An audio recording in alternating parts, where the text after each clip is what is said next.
All right, on this one, we're going to go from this shot to this shot. So we want to go through and we're going to first clean up some of the JPEG artifacts from the image. Then we're going to add some masks and some adjustment layers to improve the image. So let's go ahead and pop over to this one and get started. Command J to make a copy of our background layer.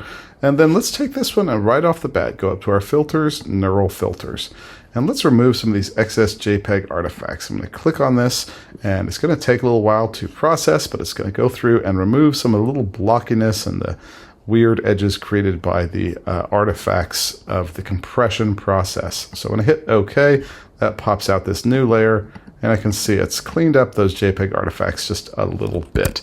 Now, the next thing we want to do is make a mask of our subject and add our curves and our hue and saturation. So let's go ahead and do a select subject, and that should do a pretty decent job of selecting him. Didn't quite get everything, so I'm not sure what was happening here. So I'm just going to switch to my quick selection tool. So make sure with the W key that you're choosing your quick selection tool.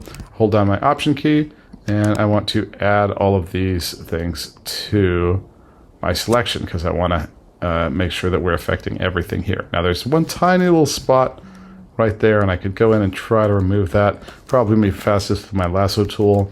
Zoom in real big, and let's just go ahead and hold our shift key down, and let's say I want to remove this. So actually I don't hold my shift key, I'm going to hold my option key down to remove that little piece of sky, and command 0 to zoom back, and otherwise it looks like a nice clean cut.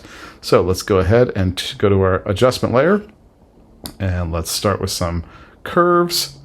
And with the curves, I could go ahead and I could bring that up a little bit, brighten me, and that's looking a little bit better. So I've got my curves, and that's going to be bringing up. Let's try to bring up the brightness a little bit too. Maybe not too much, just bring up those darker parts just a little.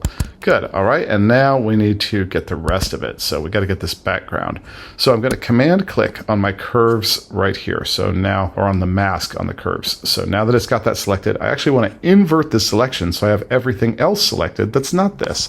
So that's going to be done with Command I, or Shift Command I, which inverts the selection. Shift Command I, you see now, is selecting everything except for me. It's got all of these pieces selected. So now I can come down and I can add that hue and saturation layer, and you see that it's created an opposite mask. So now when I come in and I start adjusting the saturation, if I push that up, it's only affecting the background. So now we're getting much closer. Now, the last thing I notice is when I grabbed this saturation and I started pumping that up to give it the background, you'll notice that it's also saturating the colors underneath this arm. So if you turn some of these off so we can actually see it, you're going to notice that it's kind of creating that orange halo there around that arm. So I'm going to come to that hue saturation mask, and what I want to do is I'm going to switch my colors. And you'll notice if I switched to black, so I'm painting more black on, then we're masking out even more of that. So it's no longer getting that saturation.